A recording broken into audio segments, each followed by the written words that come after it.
हूँ। फिर हम अतीत का सीन देखते हैं। ली बाई जियांजिया सिटी के गवर्नर के साथ मिलकर काम करना चाहता था और उनके घर पर गया। भले ही ली बाई एक अमीर व्यापारी का बेटा था, पर तांग वंश में व्यापारियों को नीची श्रेणी में रखा जाता, जिस वजह से गवर्नर ने उसके साथ काम करने से मना कर दिया और वो उसे घर के अंदर भी नहीं आने देते। शुरुआत में उसे काफी गुस्सा आता है, पर फिर वो खुद को संभाल कर जोर जोर से हंसने लगा और गाओ शी के साथ येलो क्रेन टावर में जाकर शराब पीने लगता है। येलो क्रेन टावर में बहुत सारे पोएट अपनी खास पोएम से लिख कर जाते थे और ली बाई को भी पोएम लिखने का काफी शौक था, इसीलिए वो पोएम लिखने के लिए चला गया। वेटर उसे बताता है कि टावर की सबसे बेहतरीन पोएम 2 साल पहले कोई क्लेन के यंग मास्टर कोई हुआ ने लिखी थी। ली बाई कोई हुआ की पोएम के सामने पोएम लिखना चाहता था, पर जैसे ही वो कोई हुआ की पोएम पढ़ता है उसके होश उड़ गए। उसने आज से पहले इतनी अच्छी और बेहतरीन पोएम नहीं पढ़ी थी। वो गाओ शी से कहता है कि तुम चांग आन जाओ और मैं यांग जो की तरफ जा रहा हूँ। एक दिन आएगा जब येलो क्रेन टावर की सबसे बेहतरीन पोएम मेरे नाम पर होगी। तुम्हें मुझसे वादा करना होगा कि 1 साल बाद तुम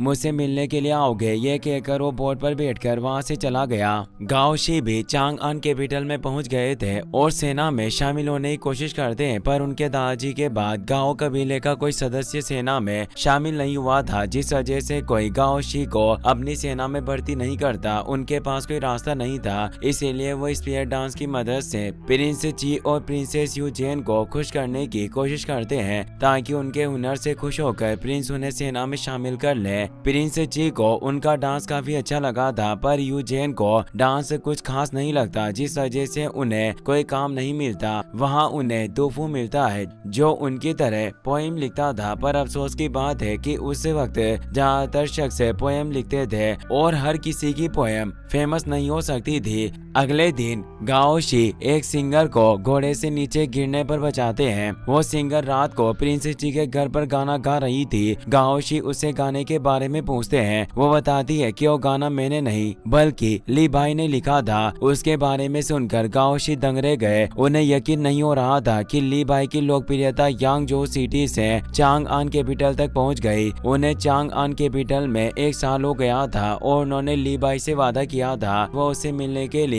यांग जो चले जाते हैं। उन्हें देखकर ली बाई काफी खुश था। वो गाओ शी और अपने दोस्तों के साथ मिलकर एक डांसर को होटल से भगाकर अपने साथ ले जाता है, पर होटल के लोग भी उनका पीछा करने लगे और डांसर को पकड़कर अपनी बोट पर बिठा लेते हैं। डांसर ली बाई को पसंद करती थी और वो आखिरी बार उसे डांस करके दिखाती है, जिससे खुश होकर ली बाई ने उसे अपने सारे पैसे और कीमती अंगूठी दे दी। गाओ शी इससे काफी हैरान थे, क्योंकि ली बाई बिना कुछ सोचे समझे अपने पैसे लुटा रहा था। वो उसे कहते हैं कि मैं जानता हूँ कि तुम्हारी लोकप्रियता काफी बढ़ गई और तुम अमीर बनते जा रहे हो, लेकिन अगर तुम इसी तरह पैसे उड़ाते रहे तो कुछ हासिल नहीं होगा। तुम्हारे पास हुनर है जो तुम्हें अपने देश के लिए इस्तेमाल करना चाहिए, ना कि इन डांसर्स पर पैसे उड़ाने चाहिए। ली बाई का दोस्त पेसी गाओ शी को उनका स्पीयर देकर कहता है कि मैंने तुम्हारे कबीले के गाओ स्पीयर के बारे में काफी सुना है। अगर तुम्हें ऐसा लगता है कि हम अपने हुनर की मदद से देश को आगे बढ़ा सकते हैं तो क्यों ना तुम मुझसे लड़ाई करके मुझे हरा कर दिखाओ। गाओ शी बिना हिचकिचाए उससे लड़ने लगे, पर पेसी ने उन्हें आसानी से हरा दिया। बाद में उन्हें पता चलता है कि पेसी एक लड़की है और मशहूर तलवारबाज जनरल पे की बेटी थी, पर अफसोस की बात है कि इतना अच्छा तलवारबाज होने के बाद भी वो अपने पापा की तरह अपने हुनर को देश के लिए इस्तेमाल ना कर सकी, क्योंकि वो पे परिवार की इकलौती शख्स थी जिसे जनरल पे के बाद इतनी अच्छी तलवारबाजी आती है।